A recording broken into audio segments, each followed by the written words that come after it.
নমস্কার বন্ধুরা, গোপালের হেসেলে আপনাদের সবাইকে স্বাগত।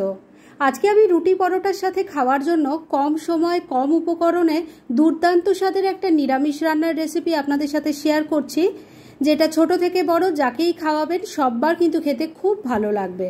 তাই চলুন আর সময় নষ্ট না করে রান্নাটা করে ফেলি। আজকে রুটি পরোটা লুচির সাথে খাওয়ার জন্য সাদামাটা একটা রান্না করব। তার জন্য কড়াইয়ে সর্ষের তেল গরম করে নিয়েছি। এই রান্নাটা কিন্তু সর্ষের তেলেই ভালো হবে। এর মধ্যে প্রথমেই অল্প নুন দিয়ে দিলাম। এবারে এর মধ্যে একটু আলুর টুকরো ভেজে নেব। আমি একটা মিডিয়াম সাইজের আলু নিয়েছি, সেটাকে মিডিয়াম সাইজ করেই কেটে নিয়েছি। এবার প্রথমে আলুর টুকরোগুলো হালকা করে ভাজা ভাজা করে নিচ্ছি। আলুর টুকরোগুলো হালকা করে ভাজা ভাজা করে নিয়েছি। এবার এর মধ্যে দিয়ে দেব পটলের টুকরো।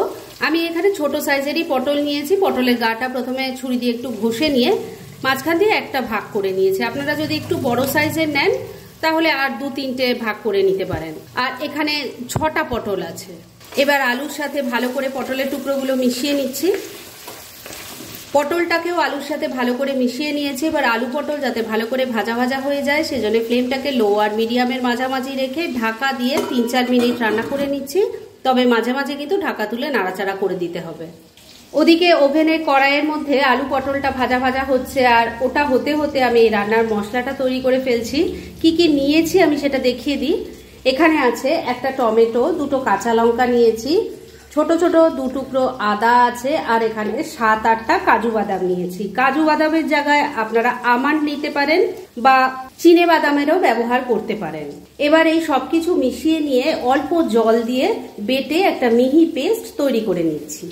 মশলাটা বেটে রেখে দিয়েছি, আর মশলা বাটতে বাটতে আলু পটলটা ঢাকা দিয়ে দিয়ে দেখুন ভালো করে ভাজা হয়ে গেছে। এবার এগুলো তুলে নিচ্ছি। আলু পটল ভেজে তুলে রাখার পর যে তেল আছে তার মধ্যেই বাকি রান্নাটা করব। এর মধ্যে প্রথমে দিয়ে দিচ্ছি অল্প গোটা জিরে, দিয়ে দিচ্ছি একটা তেজপাতা, একটা শুকনো লঙ্কা, এর সাথেই দিয়ে দিচ্ছি গোটা গরম মশলা, তার মধ্যে আছে 2-3টে এলাচ, 2-3টে লবঙ্গ আর একটা দারচিনি। ফোড়নটাকে ভাজা ভাজা করে নিচ্ছি। ফোড়নটা ভাজা ভাজা হয়ে গেছে। এবার এর মধ্যে দিয়ে দিচ্ছি তৈরি করে রাখা মশলার পেস্ট, মানে টমেটো, কাজু বাদাম, আদা আর কাঁচা লঙ্কার পেস্ট। এর সাথেই কিছু গুঁড়ো মশলাও দিয়ে দিচ্ছি ছোট চামচের 1 চামচ জিরের গুঁড়ো, ধনের গুঁড়োও 1 চামচ দিয়ে দিলাম, অল্প একটু কাশ্মীরি মির্চ পাউডার দিয়ে দিলাম। আমি কিন্তু এই রান্নায় হলুদের ব্যবহার করব না, তবে আপনারা চাইলে দিতে পারেন। স্বাদ মতো নুন দিয়ে দিচ্ছি, তবে নুন দেওয়ার আগে খেয়াল রাখবেন আলু পটলও কিন্তু নুন দিয়ে ভাজা আছে। দিয়ে দিচ্ছি কয়েকটা গুড়ের বাতাসা না দিতে চাইলে আপনারা এখানে চিনির ব্যবহার করতে পারেন। এবার সমস্ত কিছু মিশিয়ে নিয়ে মশলাটাকে খুব ভালো করে কষিয়ে নিচ্ছি। 2-3 মিনিট সময় নিয়ে মশলাটাকে খুব ভালো করে কষিয়ে নিয়েছি। এবার এর মধ্যে ভেজে রাখা আলু পটল দিয়ে দিলাম, মশলার সাথে খুব ভালো করে কষিয়ে নিচ্ছি। বন্ধুরা, আপনারা আমার রেসিপি দেখার সাথে সাথে আমার ফেসবুক পেজ গোপালের হেসেল, তাতেও ভিজিট করতে পারেন। ডেসক্রিপশন বক্সে লিংক দেওয়া আছে। 2-3 মিনিট সময় নিয়ে মশলার সাথে সবজিটাকে ভালো করে কষিয়ে নিয়েছি। এবার গ্রেভির জন্য জল দিয়ে দিচ্ছি।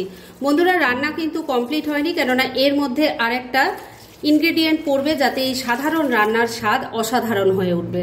তাই একটু ধৈর্য ধরে সাথে থাকুন। ঝোলের সাথে সবকিছু খুব ভালো করে মিশিয়ে দিলাম। এবার ফ্লেমটাকে লো আর মিডিয়ামের মাঝামাঝি রেখে ঢাকা দিয়ে 3-4 মিনিট রান্না করে নিচ্ছি। মিনিট 4 রান্নাটা হয়ে গেছে। এবার ঢাকা তুললাম। আমি কিন্তু মাঝে 2বার ঢাকা তুলে একটু নাড়াচাড়া করে দিয়েছিলাম, আর নুন মিষ্টিটা চেক করে নিয়েছিলাম। এবার এর মধ্যে দিয়ে দিচ্ছি একটু কিশমিশ, আর দিয়ে দেব ছানা। আমি এখানে 1/2 লিটার দুধ থেকে ছানা কেটে নিয়েছি। আর এই সাধারণ রান্নাটায় ছানা পড়লে তার যে কি অসাধারণ টেস্ট হয় সেটা একবার ট্রাই না করলে আপনারা বুঝতেই পারবেন না। আমি এটা রুটি পরোটা লুচির সাথে খাওয়ার জন্য বলছি বটে, তবে এটা কিন্তু ফ্রাইড রাইস পোলাওয়ের সাথেও খেতে অসাধারণ লাগবে। ট্রাই করে দেখতে পারেন। ছানাটা দিয়ে দিলাম, মিশিয়ে নিচ্ছি। ছানা আর কিশমিশটা দিয়ে ভালো করে মিশিয়ে নিয়েছি। এবার এর মধ্যে 2টো গোটা কাঁচা লঙ্কা দিয়ে দিলাম, গন্ধটা ভালো হবে সেজন্যই দিলাম। এবার ফ্লেমটাকে লো আর মিডিয়ামের মাঝামাঝি রেখে ঢাকা দিয়ে 2-3 মিনিট আবারও রান্নাটা করে নিচ্ছি। মিনিট 3 আবারও রান্নাটা করে নিয়েছি। এবার ঢাকা তুললাম। রান্না কিন্তু মোটামুটি আমার রেডি হয়ে এসছে। এবার শুধু শেষ পর্যায়ে এর মধ্যে দিয়ে দেব অল্প একটু গরম মশলার গুঁড়ো, এর সাথেই যাচ্ছে অল্প একটু ঘি। ভালো করে মিশিয়ে নিচ্ছি। ঘি গরম মশলাটা ভালো করে মিশিয়ে নিয়ে মিনিট খানেক আবারও রান্নাটা করে নিয়েছি। এবার রান্না একদম রেডি। এবার এটাকে রুটি, পরোটা, লুচি, ফ্রাইড রাইস, পোলাও যা কিছুর সাথে পরিবেশন করবেন সবাই কিন্তু চেটে পুটে খাবে। ট্রাই করে দেখুন। যাই হোক, গ্যাসটা বন্ধ করে দিলাম আর মিনিট 2-এর জন্য স্ট্যান্ডিং টাইমে এবার ঢাকা রেখে দিচ্ছি, তারপর সার্ভ করে আপনাদের দেখাচ্ছি। ফ্রেন্ডস, আমার আজকের এই দুর্দান্ত স্বাদের নিরামিষ রান্নার রেসিপি একদম রেডি হয়ে গেছে এবং আমি সার্ভ করে দিয়েছি। এটার সাথে রুটি, পরোটা, ফ্রাইড রাইস, পোলাও যাই সার্ভ করুন না কেন খেতে কিন্তু সববার খুব ভালো লাগবে, সেটা একবার ট্রাই করলেই বুঝতে পারবেন। তাই দেরি না করে পারলে এটা আজই একবার বানিয়ে ফেলুন আর তারপর কেমন লাগলো সেটা প্লিজ কমেন্ট করে জানাবেন। এরকম ধরনের অনেক ভালো ভালো নিরামিষ রান্নার রেসিপি আপনারা গোপালের হেসেল সার্চ করলেই পেয়ে যাবেন, যার মধ্যে থেকে কিছু কিছু আমি সাজেস্টেড বক্সেও দিয়ে দেব, সেখান থেকেও আপনারা দেখে নিতে পারেন। তাই গোপালের হেসেল অবশ্যই ভিজিট করুন। আর আপনারা কেমন ধরনের রেসিপি চাইছেন সেটাও কিন্তু আমাকে জানাতে পারেন, আমি চেষ্টা করব সেসব রেসিপিগুলো আপনাদের সাথে শেয়ার করার। আর আমার আজকের এই রেসিপি যদি আপনাদের ভালো লাগে আর ইউজফুল বলে মনে হয় তাহলে যারা এখনও আমার চ্যানেলটাকে সাবস্ক্রাইব করেননি তারা প্লিজ সাবস্ক্রাইব করুন। তাহলে আজকের মতো এখানেই শেষ করছি। পরদিন আবার এরকমই কোনো ভালো রেসিপি নিয়ে চলে আসব। আপনারা সবাই খুব ভালো থাকুন, সুস্থ থাকুন।